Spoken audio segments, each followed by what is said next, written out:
Salam alaikum. Bonjour tout le monde. Euh, Puisque je vais aller direct au but, puisque je suis parmi les dernières interventions, donc l'ouest Dahimona, comme on dit. Donc je passe directement. Le dépistage de l'anxiété, de la dépression, de la qualité de vie réduite, de l'estime de soi et beaucoup de facteurs psychologiques se révèlent très importantes dans le dépistage de l'obésité et dans la prévention contre cette dernière, car c'est des facteurs qui jouent un grand rôle dans la naissance de l'obésité, ces problèmes alimentaires, dans leur naissance ainsi dans leur maintien. Voilà, donc l'alimentation émotionnelle chez l'enfant. Qu'est-ce qu'on entend par l'alimentation émotionnelle chez l'enfant? C'est l'expression corporelle des mal-être psychologiques, c'est des troubles du comportement alimentaire. Un accompagnement thérapeutique se justifie alors. Donc, là où il y a un enfant obèse, il faut une prise en charge psychologique parce que l'alimentation émotionnelle joue un rôle de cause comme un rôle de conséquence. Donc, chez l'enfant, les troubles de comportement alimentaire sont signes de difficultés psychologiques, sociales, scolaires associées en tant que cause ou conséquence de l'obésité. L'enfant mangeur émotif.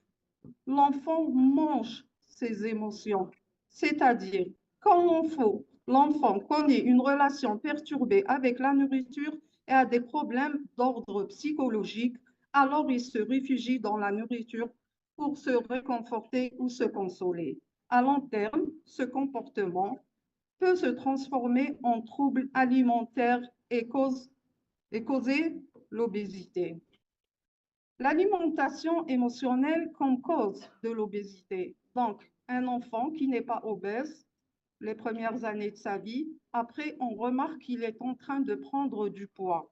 Donc, l'alimentation émotionnelle comme cause de l'obésité. Il existe 4 déclencheurs majeurs de l'émotivité chez l'enfant. Il y a la colère et le stress. Quand l'enfant est en colère, par exemple, il se chamaille avec ses frères et sœurs. Quand il y a le stress, surtout le stress de la scolarité, et nous voyons aujourd'hui comment les parents sont très exigeants avec leurs enfants, question scolarité. Il y a le perfectionnisme. Quand l'enfant est perfectionniste, il veut faire tout parfaitement. Et aussi, quand les parents sont perfectionnistes et ils exigent à leur enfant d'être perfectionniste. Il y a aussi le confort et la récompense. Quand l'enfant fait un effort, il travaille bien, il a de bons résultats scolaires, ou bien dans les activités extrascolaires, il est récompensé. Donc, il va s'auto-récompenser, il va manger et manger beaucoup et demander à ses parents des friandises et des sucreries et tout. Donc, il y a le confort et la récompense. Il y a aussi la fatigue. Quand l'enfant est trop fatigué, et nous voyons aujourd'hui les heures que l'enfant passe à l'école, 8 heures, 7 heures, 6 heures, c'est beaucoup pour un enfant de 5 à 11 ans. Et la position statique. Donc, cette fatigue-là, il la traduit en mangeant excessivement. Donc, la colère, le perfectionnisme, le confort, les récompenses, les fatigues sont des déclencheurs majeurs de l'émotivité. Alors, l'enfant va se réfugier, prendre la nourriture comme un moyen de réconfort euh, pour évacuation de stress, sentiment de sécurité ou de détente. Et tout ça va engendrer un trouble de comportement alimentaire qui est un signe de souffrance émotionnelle et à long terme, ça va devenir un surpoids. Là, c'est quand l'alimentation émotionnelle est cause de l'obésité, mais aussi l'alimentation émotionnelle peut être des conséquences de l'obésité. L'obésité est une importante source de stigmatisation, de préjudice, de stéréotypage et de discrimination. En société, chez les enfants, à l'école, toujours l'obèse est mauvais, dans tous les sens. L'obèse est mauvais, même s'il travaille bien à l'école, il est mauvais, il est rejeté, il est sujet de moquerie. Donc, euh, l'obèse est mauvais, ce qui peut entraîner et aggraver les conséquences sociales et psychologiques des enfants souffrant du surpoids. Là, on essaye d'expliquer. Un enfant obèse, obésité chez l'enfant, il y a la stigmatisation, il y a la discrimination, la préjudice, l'hostilité, rejet et moquerie. Tout ça, l'enfant obèse en souffre de ça. Donc, à son tour, à leur tour, ils vont créer un trouble psychologique chez l'enfant. Les plus importants des troubles qu'on remarque chez l'enfant obèse, c'est la diminution de l'estime de soi, l'isolement social, les troubles de comportement et la dépression. Et tous ces troubles psychologiques vont à leur tour engendrer des troubles alimentaires car l'enfant obèse trouve la nourriture comme moyen de réconfort. Alors, l'alimentation émotionnelle, qu'elle soit cause du surpoids ou conséquence de ce dernier, une prise en charge psychologique se justifie. Donc, c'est un cercle, pardon. Donc, c'est un cercle vicieux. L'alimentation émotionnelle est un cercle vicieux qui, quand l'enfant, il n'est pas obèse, mais il a des problèmes psychologiques, il va se réfugier dans la nourriture. Il perd la notion de la faim et de la satiété. Donc, la nourriture, au lieu qu'il y ait une sublimation, il est stressé, il va faire du sport, il va jouer, il va faire des activités extrascolaires. Non, l'enfant, il va manger. Et à force de manger, il devient obèse. Et quand il devient obèse, les choses vont s'aggraver. À l'école, il est rejeté, il est mal vu, il est stigmatisé. Donc, après, il y a le rejet social. Et plus il y a le rejet, il y a le rejet, il y a aussi, c'est à son tour, l'alimentation émotionnelle va augmenter. Donc, on ne va pas sortir de ce cercle vicieux. La seule façon de le faire, c'est la prise en charge psychologique. Bien sûr, la prise en charge psychologique, normalement, l'UDS, normalement, il y a des psychologues dans chaque polyclinique, les UDS. Donc, il faut une prise en charge. La meilleure prise en charge de l'obésité, c'est les TCC, les thérapies cognitivo-comportementales.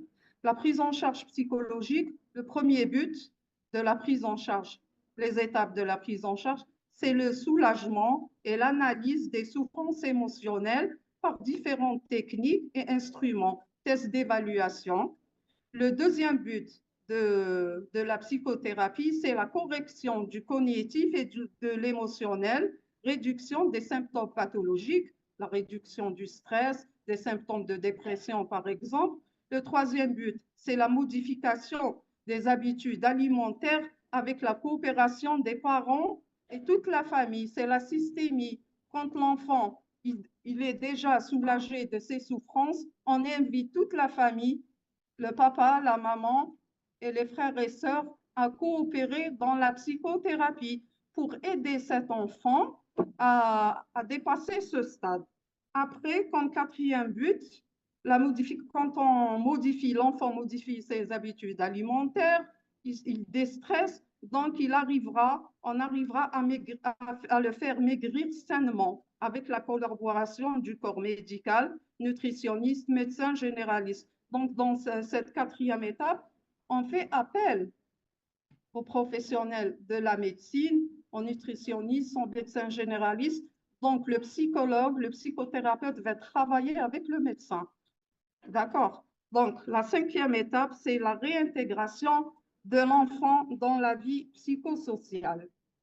Conclusion, pour mieux traiter l'obésité infantile, il faut comprendre qu'il s'agit d'un problème de santé multifactoriel. Bien souvent, des problèmes psychosociaux vont de pair avec l'obésité. Sa naissance ou son maintien et doivent être dépistés et pris en compte dans l'examen clinique et le traitement de l'enfant souffrant de l'obésité. Les suggestions, dépister le stress chez l'enfant et adolescent, faire le dépistage de l'anxiété, de la dépression, de la mauvaise estime de soi et la qualité de vie réduite. Deuxièmement, dépister les enfants et adolescents qui sont victimes d'intimidation et recommander des sources et des appuis pertinents. Troisièmement, explorer les enjeux psychosociaux. Les enjeux psychosociaux sont très importants, même dans la stratégie. On parlait tout à l'heure de la stratégie. Comment faire pour, dans la prévention, les stratégies qu'il faut épouser, je dirais, je mets l'accent sur ce point. Il faut prendre en considération le contexte social, les représentations mentales, parce que pourquoi? En Algérie, le mental, le cognitif, il joue un grand rôle. Comme un exemple, peut-être en Algérie, quand on voit un enfant en surpoids, on peut il est en bonne santé, alors que c'est faux. Donc, dans les stratégies, il faut intervenir de manière à comprendre la nourriture, le sens de l'alimentation, de la nourriture, du surpoids dans le mental et les mentalités des Algériens. Il faut prendre en compte tout ça. Alors, préconiser des politiques nationales pour assurer une meilleure qualité de vie sociale et scolaire, travailler avec d'autres dirigeants communautaires à améliorer l'alimentation et accroître les possibilités d'activité physique dans les milieux, de garde, les écoles et les hôpitaux pour enfants. Un âge, ce que j'ai vécu moi-même, j'ai travaillé pendant 13 ans le PSP Bebloued, croyez-moi, pendant 13 ans, la masse, la population Bebloued, Basse-Casbah, elle est importante. Wallah, je n'ai jamais eu un cas d'obésité. Les parents, ils sont inconscients. Jamais ils en surpoids la consultation en psychologie. Donc, je fais appel aux médecins, aux pédiatres, médecins généralistes, s'il vous plaît. Quand un enfant obèse se présente à la consultation, il faut l'orienter vers la prise en charge psychologique et je vous remercie.